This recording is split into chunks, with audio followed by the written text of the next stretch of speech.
11월 첫 수요 예배로 함께 예배하게 하신 하나님께 영광과 찬송을 올려드립니다.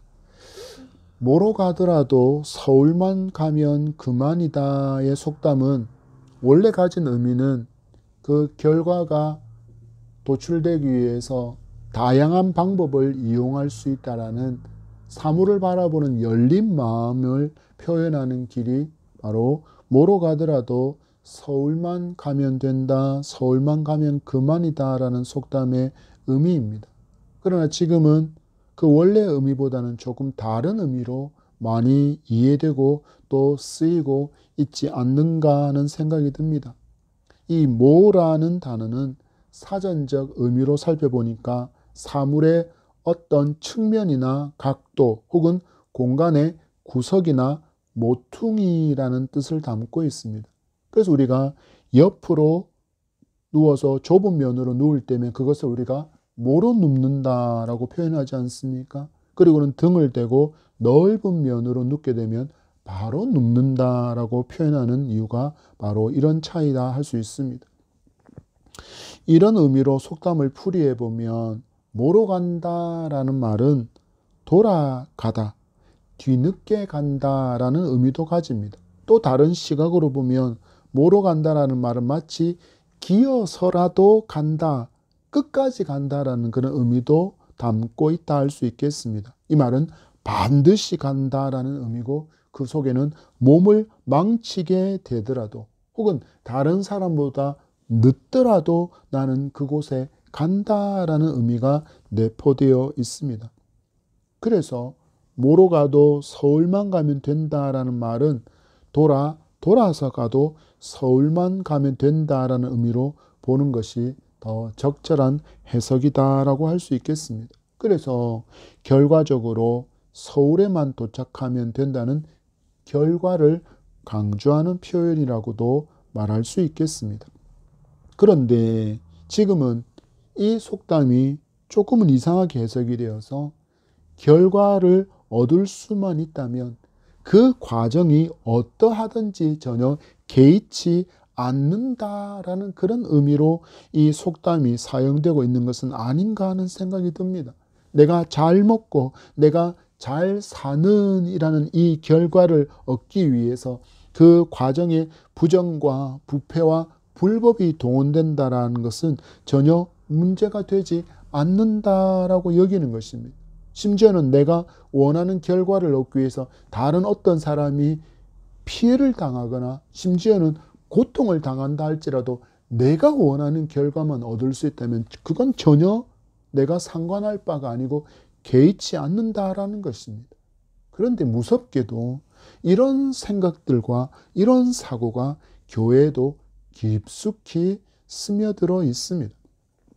예를 들어 우리는 전도도 전도대회라는 이름으로 시행하고 또 가장 많이 전도한 사람에게는 아주 고가의 상품을 제공하는 교회도 많습니다.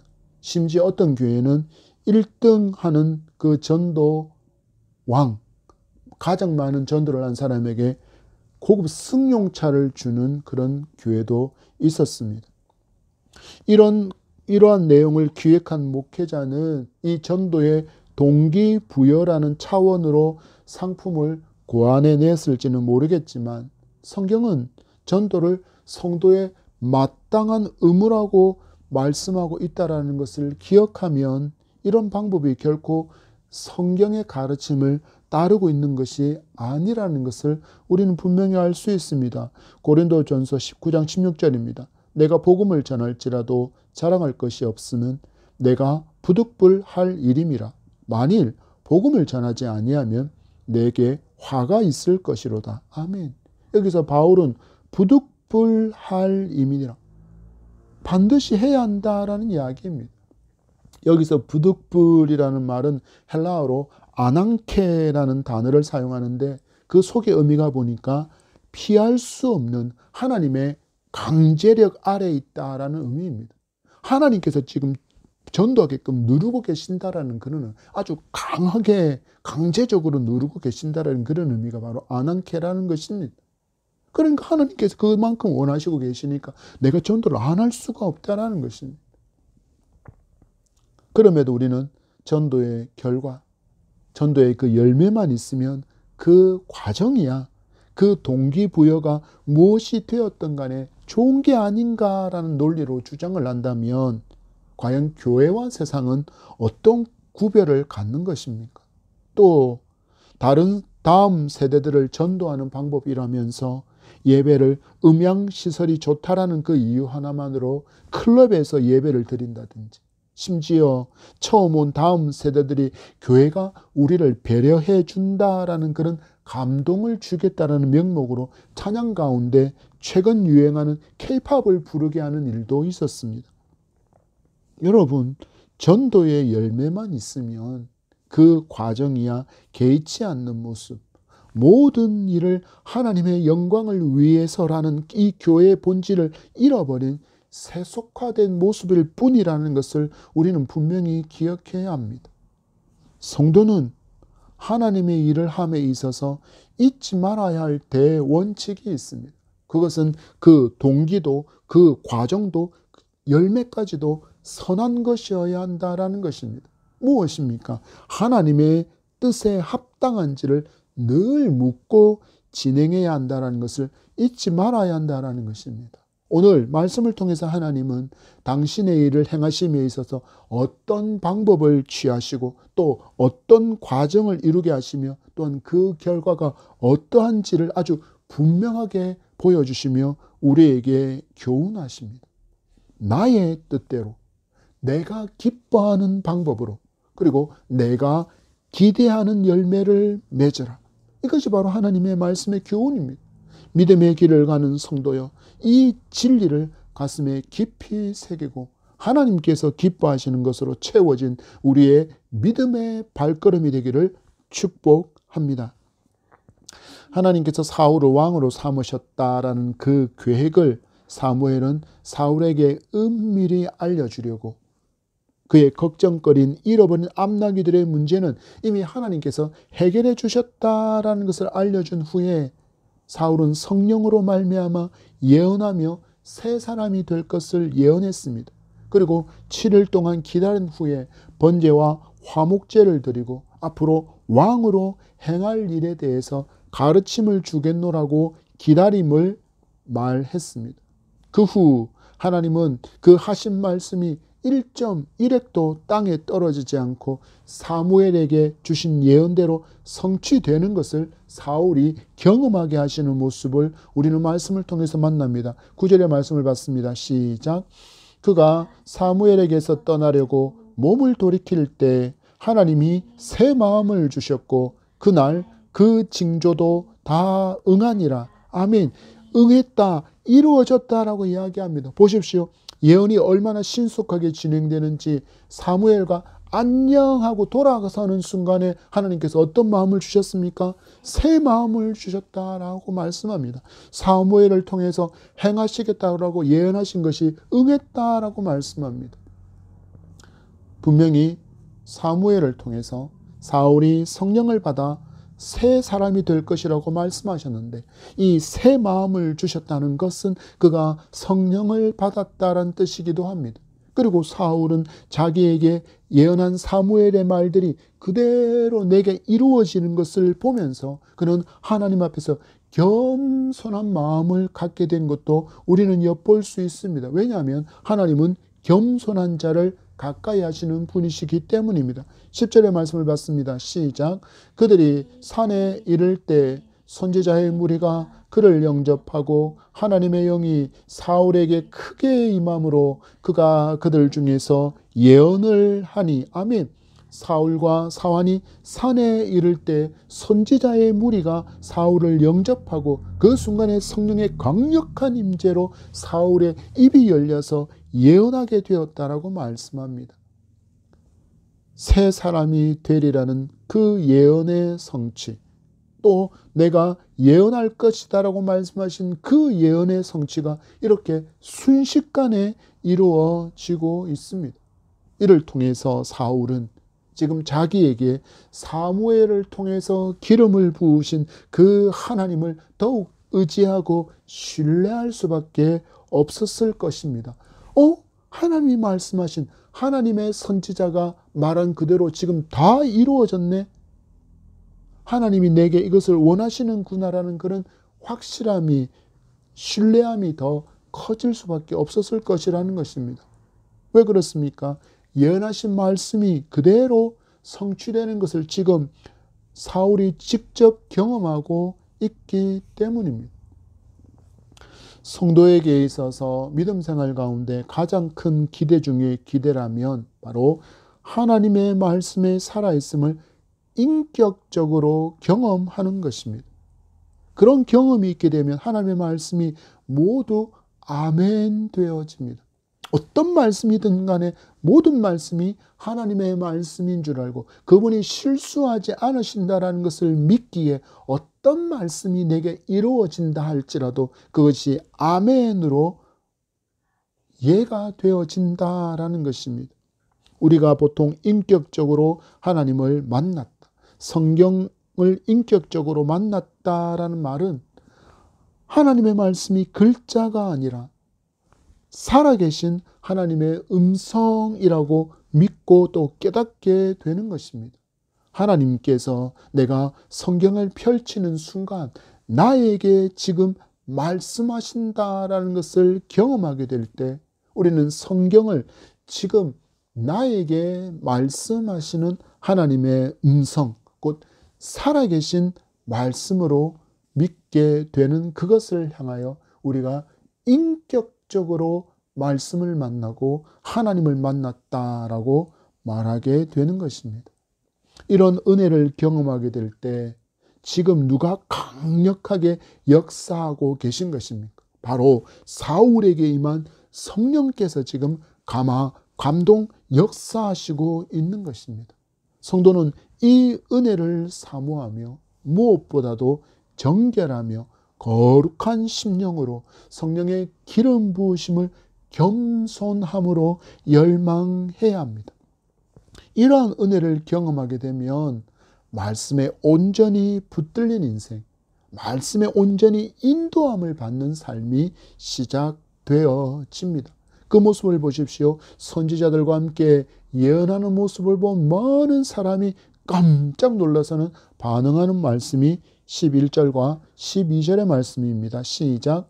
전에 사울을 알던 모든 사람들이 사울이 선지자들과 함께 예언함을 보고 서로 이르되 기스의 아들에게 무슨 일이 일어났느냐? 사울도 선지자들 중에 있느냐 하고 그곳에 어떤 사람은 말하여 이르되 그들의 아버지가 누구냐 한지라. 그러므로 속담이 되어 이르되 사울도 선지자들 중에 있느냐 하더라. 아멘.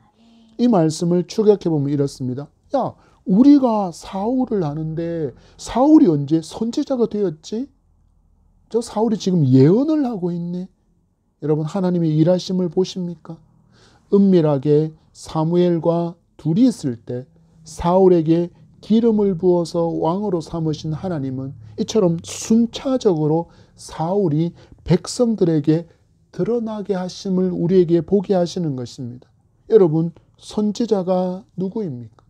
하나님의 말씀 받은 그대로 전하도록 세우심을 받은 하나님의 사람, 하나님의 종을 우리는 선지자라고 부릅니다. 이처럼 예언하는 사울을 본 사람들이 사울을 지금 어떻게 평가하고 있습니까? 선지자들 중에 있느냐? 다른 말로는 하나님께서 사울을 지금 선택하셨다라는 것을 보여주십니다. 누구에게? 그 백성들에게, 지금 왕을 기대하고 있는 그 백성들에게 하나님께서 보여주십니다. 하나님의 종으로 하나님의 일을 감당하게 될 하나님의 사람으로 사울이 선택되었다라는 것을 지금 사람들에게 보여주시는 것입니다. 우리가 하나님의 일을 함에 있어서 하나님이 드러나지 않고 세상의 가치들이 드러나게 된다면 그것은 결코 하나님께서 기뻐하시는 방법도 하나님께서 기뻐하시는 것도 아니라는 것을 우리는 분명하게 알아야 합니다. 우리가 지금 수많은 찬양을 듣고 있지 않습니까? 여러분, 찬양의 찬양도 마찬가지라 말할 수 있습니다. 아무리 아름다운 멜로디로 하나님을 찬양한다라고 할지라도 그 가사에 하나님께서 직접 드러나지 않는다면 우리는 그것을 찬양이라고 할 수 없습니다. 우리는 조심해야 합니다. 그 찬양의 멜로디가 너무 아름답게 다가와서 이 찬양이 너무 좋다라고 그렇게 말하면서 그 찬양을 부르고 싶다면, 그런데 그 가사의 내용에 직접적으로 하나님을 찬양하고 송축함과 하나님이 행하신 그 놀라운 구속의 은총, 예수 그리스도의 그 놀라운 사랑과 은총이, 구원의 역사가 드러나지 않는다면 그 아름다운 멜로디에 교회에 맞게끔 가사를 바꾸어서 은혜롭게 부르면 됩니다. 그것이 찬양이기 때문입니다. 여러분, 우리가 찬양해야 할 대상은 하나님께서 만드신 우주가 아닙니다. 그리고 내가 느끼고 있는 그 어떤 느낌도, 감정도, 그 어떤 하나님 외에 다른 대상도 우리의 찬양이 될 수 없습니다. 오직 하나님만이 찬양이어야 합니다. 찬양 가운데 하늘을 본다, 어쩌라고요? 거기 하나님 계시다라는 게 나타나지 않잖아요. 예수를 믿고 있는 사람들은 하늘을 본다라는 말이 비유처럼, 풍류처럼, 그러면 우리가 하나님을 보는구나라고 어렴풋이 이해하지만, 역시 우리는 입술로 고백해야 되는 사람이기 때문에 하나님을 보는 것이 더 바른 표현이며 더 아름다운 가사라는 것입니다. 여러분, 우리에게서 모든 찬양을 받으실 분은 오직 하나님 한 분뿐임을 기억하십시오. 이것을 기억하는 예배자가 되어 주시기를 바랍니다. 그러면 우리는 엉뚱하게 예배하고 엉뚱하게 기도하고 엉뚱하게 찬양하지 않을 수 있습니다. 사울을 백성들에게 드러내게 하시는 하나님의 방법은 성령의 강력한 임재이며 예언이었습니다. 그들은 말합니다. 그들의 아버지가 누구냐? 여기에 그들은 지금 사울과 함께 예언하고 있는 선지자들을 가리키고, 그리고 아버지는 스승을 의미합니다. 바로 누굴까요? 바로 사무엘을 지금 지칭하고 있는 것입니다. 그렇기에 이 사무엘에게는 한 번도 교육받은 적이 없는 사울이 예언하는 모습은 너무나도 놀라운 일이다라는 것을 지금 표현하는 게 그들의 아버지가 누구냐라는 표현입니다. 여러분, 누가 이 일을 가능케 하고 있습니까? 바로 하나님이십니다. 이 사건으로 인해서 이스라엘 백성들 가운데 속담이 생겨났습니다. 사울도 선지자들 중에 있느냐? 어떤 의미일까요? 천지개벽할 정도로 사람에게 큰 변화가 일어나게 된 것을 표현하는 속담이 바로 사울로부터 시작되었다라는 것입니다. 이렇게나 사울에게 일어난 일은 사람들에게 큰 충격을 안겨주었다라는 것을 알 수 있습니다. 큰 충격이 이게 부정적인 충격입니까? 막 살인죄를 저질러서 폭군이 되었어, 막 부모를 함부로 멸시하는 자가 되었어라고 하는 그런 불명예스러운 소문이 났습니까? 아니요. 하나님을 예배하는 자, 하나님께 은총을 받아서 예언하는 자가 되었다라는 너무나도 놀라운 소문의 주인공이 바로 사울이 되었다라는 것입니다. 이 사건 이후에 잠시 후 지나면 사무엘을 통해서 사울이 왕으로 선택될 때 그들은 분명하게 사울을 왕으로 삼으신 분이 바로 하나님이시다라는 것을 분명하게 알게 되는 그런 전조적인 사건이 바로 백성들이 보는 앞에서 선지자들의 무리와 함께 사울이 예언한 사건입니다. 13절에서 16절의 말씀을 봤습니다. 시작. 사울이 예언하기를 마치고 산당으로 가니라. 사울의 숙부가 사울과 그의 사환에게 이르되 너희가 어디로 갔더냐? 사울이 이르되 암나기들을 찾다가 찾지 못하므로 사무엘에게 갔었나이다 하니, 사울의 숙부가 이르되 청하노니 사무엘이 너희에게 이른 말을 내게 말하라 하니라. 사울이 그의 숙부에게 말하되 그가 암나기들을 찾았다고 우리에게 분명히 말하더이다 하고 사무엘이 말하던 나라의 일은 말하지 아니하니라. 아멘. 이 말씀들을 보시면 지금 하나님께서 이 사울을 얼마나 많이 변화시키고 있는지를 볼 수 있습니다. 지금 예언을 마친 후에 지금 사울과 그의 사환이 가는 장소가 어디입니까? 산당입니다. 왜 사울이 산당으로 갔을지는 우리가 분명하게 알 수 있습니다. 산당의 목적이 하나님께 제사하는 곳, 하나님께 예배하는 곳이었기에 사울이 성령을 받고 새 사람이 변화된 후에 그가 예배를 사모하게 되었다라는 것을 우리에게 보여주는 것입니다.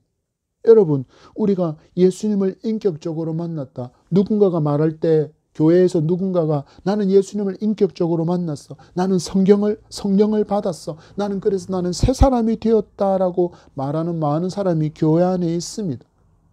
이렇게 말하는 사람의 진정 인격적으로 예수님을 만났고 그가 성령을 받은 새 사람이 되었다라는 것을 알 수 있으려면 그의 예배를 보면 됩니다. 이렇게 내가 예수님을 인격적으로 만났어. 내가 성령을 받았어. 내가 새 사람이 되었다라고 말하는 그 사람은 예배를 소홀히 하면서도 이렇게 입술로만 이렇게 말하고 있다면 마치 예수님께서 비유하신 돌밭에 떨어진 씨앗의 비유로 그 사람을 판단하면 정확할 것입니다. 누가복음 8장 13절입니다. 바위 위에 있다는 것은 말씀을 들을 때 기쁨으로 받으나 뿌리가 없어 잠깐 믿다가 시련을 당할 때 배반하는 자요. 그 사람의 신앙이 어떻다고요? 뿌리가 없는 신앙. 잠시 말씀을 들은 그 기쁨, 기도의 그 기쁨, 찬양의 기쁨으로 내가 감격할 수 있겠지만 그 기간이 너무나도 짧다라는 것입니다. 산당에서 예배한 후에 이제 사울과 그의 사환이 집으로 돌아갔을 때 숙부가 찾아와서 사울과 사환에게 질문을 쏟아내고 있습니다. 그러니까 말씀을 보면 13절과 14절에는 굉장히 공간적인 차이와 시간적인 차이도 있다라는 것을 말씀 읽을 때 체크해 두시면 좋을 것 같습니다. 산당에서 예배 후에 집으로 돌아가자 숙부가 찾아와서 사울과 사환에게 질문을 쏟아냅니다. 여기 등장하는 사울의 숙부는 성경에 등장하는 아브넬의 아버지 넬로 보는 것이 바른 견해라고 성경학자들은 이야기합니다. 그가 질문합니다. 너희가 어디로 갔더냐? 그랬더니 사울이 대답하기를 암나기들을 찾지 못해서 사무엘에게 물으러 갔었나이다. 그랬더니 넬이 또 질문합니다. 사무엘이 너에게 이런 말을 내게 말하라. 왜 이렇게 넬은 그의 조카에게 이런 질문을 했을까요? 바로 사울에게서 며칠 전까지는 보지 못했던 변화된 모습을 발견했기 때문입니다. 정확히 며칠 만에 집으로 돌아오게 되었는지는 성경이 표현하지 않기에 알 수 없지만 우리가 찾으러 간 시간이 3일 정도 걸렸다라고 본다면 방황하지 않았으면 훨씬 더 빠른 시간 안에 그의 집으로 돌아갔을 것이라는 것을 분명히 예측할 수 있습니다. 그러면 그렇게 많은 시간이 지나지 않았을 것입니다. 그런데 그때 집을 떠났던 사울과 다시 돌아온 사울이 놀랍게 변화되어 있는 모습을 그의 숙부인 넬이 발견하고는 얘한테 분명히 무슨 일이 있다라는 것을 알고는 그에게 질문하기 시작했다라는 것입니다. 그가 사무엘과 같이 있었다라니까 더욱더 궁금해져서 그가 그가 경험했던 자초지종을 다 묻고 있는 것입니다. 여러분 보십시오. 예수님을 믿으면 그리고 성령을 받으면 그 변화가 이렇게 드러나게 됩니다. 옛 사람이 죽고 그리스도와 함께 새 사람이 되었기 때문입니다. 사울의 변화를 보십시오. 그의 숙부의 질문에 암나기들을 찾았다고 분명히 말하더이다라고 대답합니다. 이런 대화 후에 성경은 사무엘이 말하던 나라의 일은 말하지 아니하니라고 기록합니다. 왜 이런 기록을 성경에 남기고 있을까요? 바로 사울은 자기에게 일어난 일에 대해서 깊이 묵상하는 시간이 분명히 있었을 것을 우리에게 보여주는 장면인 것입니다. 그리고 그는 사무엘이 자기에게 기름을 부을 때 사환도 먼저 앞세우고 은밀하게 자기에게 기름 부었다라는 것을 기억해내고, 하나님의 사람이 이러한 일을 숨기는 목적과 그 이유가 분명히 있을 것이라고는 여기고는 무엇을 멈추었을까요? 자기 자랑을 멈추는 겸손의 모습을 보이고 있는 것입니다. 사람은 언제든지 자기를 더 어떤 멋진 사람인 듯이 드러내기를 원합니다. 그래서 유명인을 만난 사진이 집집마다 걸려있지 않습니까? 아, 난 대통령을 만났어. 대통령이랑 사진을 같이 찍었어. 나는 누구랑 만나서 아주 유명한 사람을 만나서 내가 이런 사람이야. 내가 이런 사람이야 라는 걸 드러내기 위해서 사진을 큼지막하게 찍어서 드러내 놓지 않습니까? 그게 사람의 일반적인 심리입니다. 누구입니까? 하나님께서 마지막 사사로 사용하고 있는 사무엘, 하나님의 선지자인 사무엘, 지금 이스라엘을 다스리고 있는 그를 자기 조카가 만나고 왔답니다. 그러면 이 사울이 어깨에 힘을 주면서 내가 이런 사람이 하고 충분히 자기에게 일어난 일을 막 퍼뜨리고 싶었을 것입니다. 여러분, 얼마든지 자기를 드러낼 수 있는 자리입니다. 지금 분위기를 보십시오. 이스라엘 백성의 분위기가 어떻습니까? 그들이 사무엘에게 와서 왕을 구했고 하나님께서 왕을 주시겠노라고 약속해서 인간 왕에 대한 기대가 한껏 부풀어 있는 그런 상태입니다. 그리고 그 왕은 분명히 하나님의 사람인 사무엘을 통하여 세워질 것이라는 것을 그들은 알고 있었는데, 누가 누구를 만났다고요? 사울이 사무엘을 만났답니다. 이런 분위기에 편성해서 자기를 내세우고 자기를 마음껏 자랑할 수 있었습니다. 그런데 그는 멈춥니다. 그가 마냥 자랑했다 이렇게 자랑했겠죠. 사무엘이 말입니다.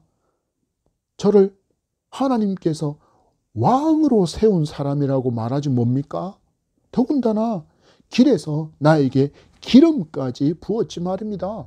내가 이런 사람입니다라고 그렇게 거들먹거리면서 삼촌한테 막 입술에 재갈도 물리지 않고 자랑을 막 펼쳐놓아도 전혀 이상하지 않는 분위기였는데도 불구하고 사울은 어떻습니까?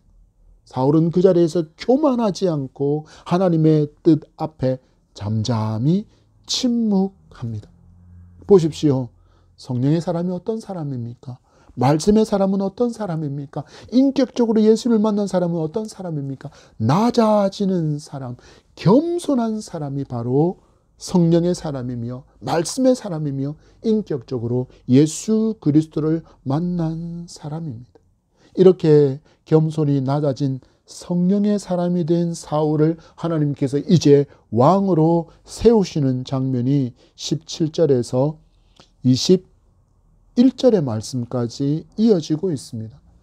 미스바로 사무엘이 백성을 모이게 한 후에 왕을 세우기 전에 사무엘은 다시 백성들이 요구하여 인간 왕을 세우는 일이 하나님께 대하여 어떤 행동인지를 분명하게 말씀하고 있습니다. 19절의 말씀을 읽습니다. 시작. 너희는 너희를 모든 재난과 고통 중에서 친히 구원하여 내신 너희의 하나님을 오늘 버리고 이르기를 우리 위에 왕을 세우라 하는도다. 그런즉 이제 너희의 지파대로 1000명씩 여호와 앞에 나오라 하고. 아멘. 미스바로 모이게 한 백성들에게 사무엘이 다시 백성들이 요구하여서 인간 왕을 세우는 일이 하나님께 어떤 행동인지에 대해서 분명하게 알려줍니다.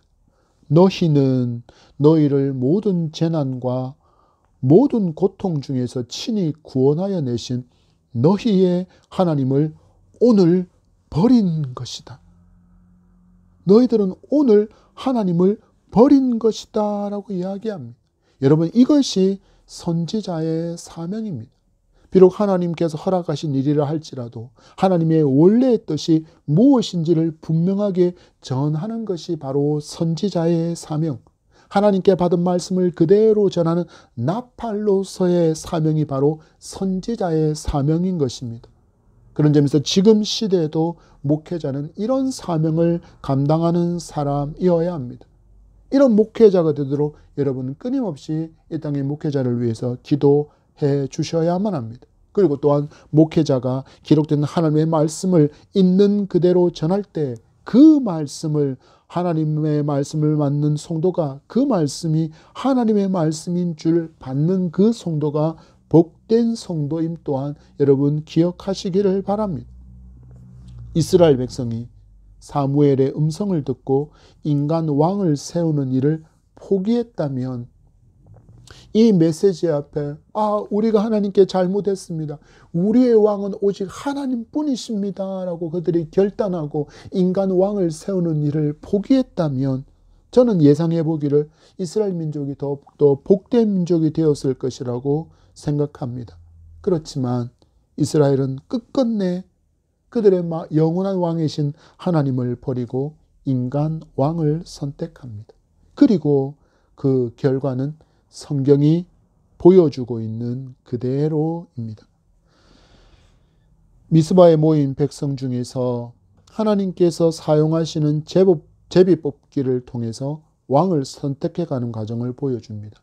12지파가 모였습니다. 그리고 그 가운데 지파를 선택하고 또 범위를 줄여서 가문을 선택하고 그리고 가문을 선택한 후에 개인 당사자를 선택하는 형태로 제비뽑기가 이루어졌습니다.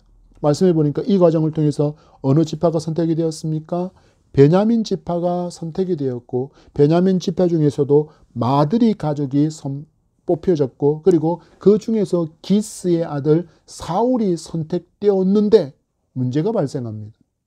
사울이 보이지 않습니다. 사울이 보이지 않자 그들이 하나님께 물었다라고 기록합니다. 22절의 말씀을 봤습니다. 시작. 그러므로 그들이 또 여호와께 묻되 그 사람이 여기 왔나이까? 여호와께서 대답하시되 그가 짐 보따리들 사이에 숨었느니라 하셨더라. 아멘. 제비뽑기는 우림과 둠밈이라는 이 두 가지를 통해서 진행을 했는데 이런 구체적인 장소는 이렇게 이 우림과 둠밈을 통해서 묻기는 어려웠을 것입니다. 그렇다면 이 질문을 하나님께 물은 사람, 하나님께 기도한 사람은 사무엘이었다라는 것을 우리가 추측해 볼 수 있고 그리고 그 사무엘의 기도에 하나님께서 지금 사울이 짐 보따리들 사이에 숨어 있다라고 알려주셨다, 응답해 주셨다라고 알 수 있습니다. 또 질문, 여러분 왜 숨었을까요? 지금 사울은 왜 숨었을까요? 성령을 받고 예언을 하며 하나님을 인격적으로 알게 된 사울에게 겸손이 있었기 때문이라고 할 수 있습니다. 그는 지금 외치고 있는 선지자 사무엘 선지자의 음성을 듣는 순간 두려움이 생겼을지도 모릅니다. 하나님께서 원하시는 것은 하나님께서 이스라엘의 왕으로 당신의 백성을 직접 통치하고 다스리는 일인데 사무엘이 말하기를 너희들이 하나님을 버렸다라는 외침을 듣고는 그 두려움으로 인하여 짐 보따리들 사이에 사울이 숨어버린 것입니다. 그러나 하나님께서 주신 응답에 따라서 사울을 데려오는데 백성들이 그를 보고 깜짝 놀랄 정도입니다. 23절의 말씀을 보십시오. 시작.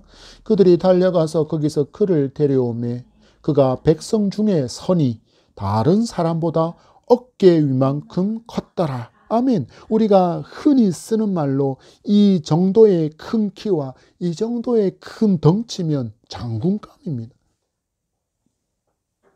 우리의 왕으로 합당하다라는 그 동의의 환호성이 울려 퍼질 정도의 모양새이지 않습니까? 여러분 잘 생각해 보십시오. 제비 뽑기만으로 등장하는 사울보다 이렇게 겸손히 숨어 있다가 백성들의 주목을 한껏 받으며 등장하게 하시는 하나님의 방법이 놀랍기도 하고 하나님의 그 위트도 우리는 발견할 수 있습니다. 돋보이게 만들어 주신 것입니다. 너희들이 잔치에 갈 때 상석에 앉으려고 하지 마라. 너희들이 상석에 앉아 있을 때 너희들보다 훨씬 더 높은 지위의 사람이 나중에 오면 너희들 그 자리에서 쫓겨내려올 때 얼마나 부끄럽겠느냐. 그런데 너희들이 말단석에 있다가 그 주인이 말단석에 있는 너희를 보고 아이고 어찌하여 말단석에 계십니까? 상석으로 가십시오 하면 얼마나 영광스럽겠느냐 하는 그 주님의 말씀처럼 이렇게 지금 사울이 어마어마한 하나님의 방법을 통하여 등장하고 있는 것입니다. 여러분 보십시오. 사울에 대한 소문이 이스라엘에 돌기 시작했습니다. 사울의 이름이 들어가 있는 속담이 이스라엘에 퍼져나가기 시작했습니다. 사울도 선지자들 중에 있느냐? 바로 하나님께서 붙드신 사람, 하나님께 붙들린 사람, 하나님을 붙드는 사람 사울. 그의 영적인 자격, 여호와를 향한 신앙이 증명되었고 이제 그의 외적인 면도 단번에 백성들에게 부각이 되어 버린 것입니다. 그 반응을 보십시오. 24절의 말씀입니다. 시작. 사무엘이 모든 백성에게 이르되 너희는 여호와께서 택하신 자를 보느냐? 모든 백성 중에 짝할 이가 없느니라 하니 모든 백성이 왕의 만세를 외쳐 부르니라. 아멘. 숨어있다가 이끌려 나온 사울을 앞세우고 사무엘이 외칩니다. 너희는 여호와께서 택하신 자를 보느냐? 모든 백성 중에 이와 짝할 리가 없다. 그 옆에 설 수 있는 자가 없다라는 뜻입니다. 이 백성의, 이 사무엘의 음성에 백성이 왕의 만세를 외치는 놀라운 장면들이 지금 연출되어졌습니다. 이스라엘의 초대 왕 사울이 왕으로 등극하는 장면입니다. 여러분 잘 보십시오. 처음부터 끝까지 누가 이 일을 진행하고 있습니까? 바로 하나님이십니다. 그런데 이 하나님을 왕이 잃어버린다면 망하는 것은 너무나도 당연하지 않겠습니까? 그리고 정말 이스라엘의 많은 왕은 하나님을 잃어버렸습니다. 그래서 아주 오랜 시간을 엄청난 고난과 핍박을 당하며 백성들은 살아야 했습니다. 성도가 위정자를 위해서 기도해야 하는 이유도 이와 같습니다. 위정자가 하나님을 잃어버리면, 하나님의 사람들을 무시하면, 하나님을 무시하면 그 다음 순서는 성경이 우리에게 너무나도 정확하게 보여주고 있습니다. 위정자가 하나님을 경외하고 정의와 공의를 따르며 수치와 부끄러움을 아는 사람이 되도록 기도하는, 하나님을 경외하는 저와 여러분이기를 소망합니다. 말씀을 맺습니다. 하나님은 당신의 일을 행하실 때 질서 가운데 행하시고 또 하나님의 방법대로 행하시는 것을 보게 됩니다. 성도의 삶이 이와 같아야 합니다. 무질서하지 않아야 합니다. 말씀드린 것처럼 하나님의 일을 함에 있어서 그 동기와 그 과정과 결과까지도 하나님께서 인정하시는 것이어야 합니다. 뭐로 가도 서울만 가면 된다라고 말하지 마십시오. 그건 세상의 가치입니다. 하나님은 거룩하시기에 성도도 그 삶이 거룩해야 하고 우리 주님께서 낮아지시고 겸손하신 것처럼 성도도 낮아지고 겸손을 잃지 않아야 합니다. 이처럼 겸손을 잃지 않고 성령의 사람이 된 사울을 하나님께서 왕으로 사용하신 것처럼 하나님은 이 시대에도 겸손을 끝까지 잃지 않고 성령의 사람으로 인격적으로 예수님을 만나고 말씀을 만나 그 말씀에 붙들린 삶을 살아가는 그 한 사람을 통해서 하나님의 선한 역사를 이루어 가심을 믿으시기 바랍니다. 바라기는 저와 여러분이 이런 사람이 되어 하나님의 선한 역사를 이루어가는 그런 그릇으로 잘 사용되어 이 땅 가운데 죄악에 허덕이는 많은 사람을 하나님께 돌아오게 해서 하늘의 별과 같이 빛나는 성도, 끝날에 잘하였다, 착하고 충성된 종이라 칭찬받는 성도이기를 축복합니다.